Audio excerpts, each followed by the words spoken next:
আজকে আমরা একটা জিনিস পাইছি যেটা খুবই রেয়ার গাইস। এটা কোনো বড় ভিডিও হবে না। এই জিনিসটা খোঁজার জন্য আমাদের দুইটা ছোট ভাই আছে, যেটা আমার সাবওয়ে সার্ফাসের ভিডিওতে তোমরা একটা ছিল যার নাম বলে সাফি সেই কঠিন করে আমরা এটা জিনিস পাইছি, ঠিক না? হ্যাঁ। আর কিন্তু আমরা অনেক কষ্ট করতে গেছি এটা খোঁজার জন্য। আমরা ক্রিয়েটিভে আমরা ছাড় মারতেছিলাম। আমার একটা ভাই আছে, ওর জন্য এটা সম্ভব হয়েছে, কারণ ওই বলছিল ভিলেজ খুঁজতে। আমরা ভিলেজ খুঁজতে বাইরে হয়েছি ক্রিয়েটিভে, কিন্তু ভিলেজ তো বাইরে, কিন্তু এত রিয়ার জিনিস পেয়ে গেছে। আপনি কিছু কইতে চান? আমি জানি না এটা কি, কিন্তু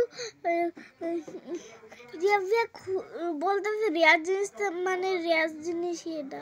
হ্যাঁ গাইস, সামনে আমার রিয়েল নাম হলো রিহাব। সো ইয়েস, আজকে আমার রিয়েল নামও রিভিল হয়ে গেল। তো আজকের জন্য এটুকু। আর তোমরা বলো গাইস, লকি ক্রাফটে কি এটা রেয়ার না খালি মাইন্ড ক্রাফটে রেয়ার গাইস? কমেন্ট করো। তো আজকের জন্য এটুকুই। আজকের জন্য বাই বাই। আর প্লিজ সাবস্ক্রাইব করে দিও, লাইক করে দিও ভিডিওটা ভালো লাগে।